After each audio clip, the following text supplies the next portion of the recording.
নমস্কার বন্ধুরা, ভিডিওর থাম্বনেলটা দেখেই তোমরা বুঝতে পেরে গেছো এই ভিডিওটা ইস্টবেঙ্গল ও মোহনবাগান দুই প্রধানের সমর্থকদের জন্যই কতটা গুরুত্বপূর্ণ একটা ভিডিও হতে চলেছে। সেহেতু দুই প্রধানের সমর্থকদের কাছে একটাই অনুরোধ থাকলো, তোমরা এই ভিডিওটা একটুও না স্কিপ করে পুরোটা দেখো। আর যদি আমাদের এই ভিডিওটা ভালো লেগে থাকে তাহলে অবশ্যই এই ভিডিওতে একটা লাইক দিয়ে যারা এখনো পর্যন্ত আমাদের চ্যানেলটাকে সাবস্ক্রাইব করোনি তারা আমাদের চ্যানেলটাকে সাবস্ক্রাইব করে দিও, কারণ তুমি কিন্তু এখানে তোমাদের প্রিয় দলের সমস্ত রকম লেটেস্ট আপডেট সবার আগে পেয়ে যাবে। তো চলো আর দেরি না করে আজকের ভিডিওর মেন টপিকগুলো নিয়ে আলোচনা শুরু করা যাক। সো ফার্স্ট অফ অল যদি মোহনবাগানের সুখবরের বিষয় নিয়ে কথা বলা যায়, তো তোমরা জানো গত বেশ কয়েক সপ্তাহ আগে জেসন কামিংসের ট্রান্সফার সংক্রান্ত বিষয় নিয়ে ফিফা থেকে নতুন প্লেয়ার রেজিস্ট্রেশনের বিষয়ে ব্যান খেয়েছিল মোহনবাগান। কারণ জেসন কামিংসকে যখন সেন্ট্রাল কোস্ট মেরিনার্স দল থেকে মোহনবাগান নিজেদের দলে সই করায় তখন ট্রেনিং ফি বলে একটা ট্রান্সফার ফি দেয়নি মোহনবাগান ম্যানেজমেন্ট। তবে তারপর মোহনবাগান ম্যানেজমেন্ট এই ট্রেনিং ফিটা দেওয়ার জন্য চেষ্টা করলেও বেশ কিছু টেকনিক্যাল সমস্যার কারণে মোহনবাগান কিন্তু সেই ট্রেনিং ফিটা প্রদান করতে পারেনি।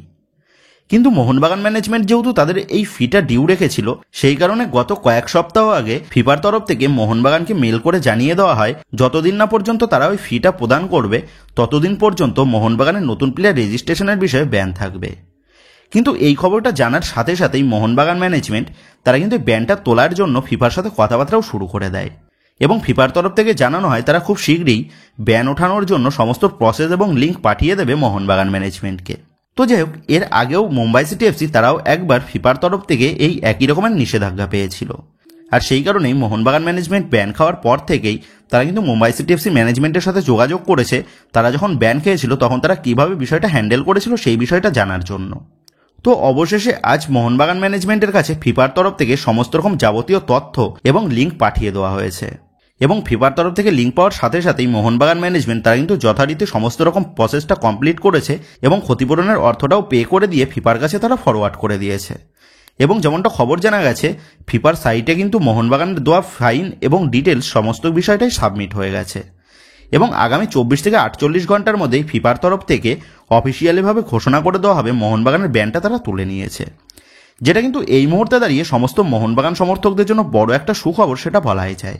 কারণ মোহনবাগান দলের যদি ব্যানটা না উঠতো তাহলে তারা কিন্তু আর কোনো নতুন প্লেয়ার দলে রেজিস্ট্রেশন করতে পারতো না। সেহেতু এই ব্যানের বিষয়টা যেহেতু বর্তমানে মিটমাট হয়ে যাওয়ার প্রসেসে রয়েছে, সেহেতু মোহনবাগানকে কিন্তু এখন আর এই সমস্ত বিষয় নিয়ে চিন্তিত হতে হবে না, যেটা কিন্তু অবশেষে বড় একটা সুখবর মোহনবাগান ম্যানেজমেন্ট ও আপামর মোহনবাগান সমর্থকদের জন্য সেটা বলাই যায়।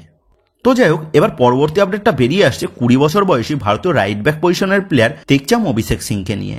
1.2 কোটি টাকা মার্কেট ভ্যালুর এই অভিষেক, যে বর্তমানে খেলছে পাঞ্জাব এফসি দলের হয়ে।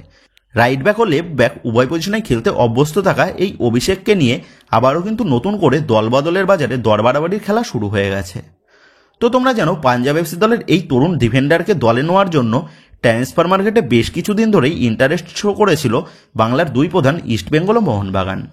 আর এই অভিষেকে ট্রান্সফার মার্কেটে এতটা ডিম্যান্ড দেখে পাঞ্জাব এফসি তারাও কিন্তু অভিষেকের ডিল থেকে ফায়দা তুলে নিতে ব্যস্ত।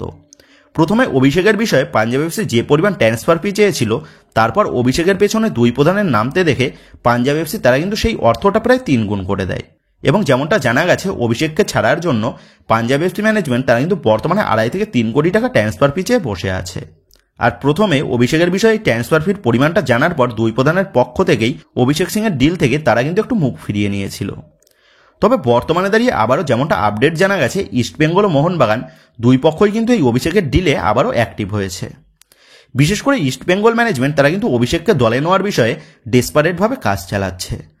অপরদিক দিয়ে আবার মোহনবাগান ম্যানেজমেন্টেরও ইন্টারেস্ট রয়েছে আশিস রায়ের ব্যাকআপ হিসাবে এই তরুণ ভারতীয় সাইড ব্যাককে দলে নিতে, কারণ অভিষেককে দলে নিলে সে আশিস রায় এবং শুভাশিস বোস দুজনেরই কিন্তু ব্যাকআপ হিসাবে খেলতে পারবে, যার ফলে মোহনবাগান ম্যানেজমেন্ট তারা কিন্তু আবারও এই অভিষেকের ডিলে নতুন করে অ্যাক্টিভ হয়েছে তাদের দুই সাইড ব্যাক পজিশনকে স্ট্রং করার জন্য।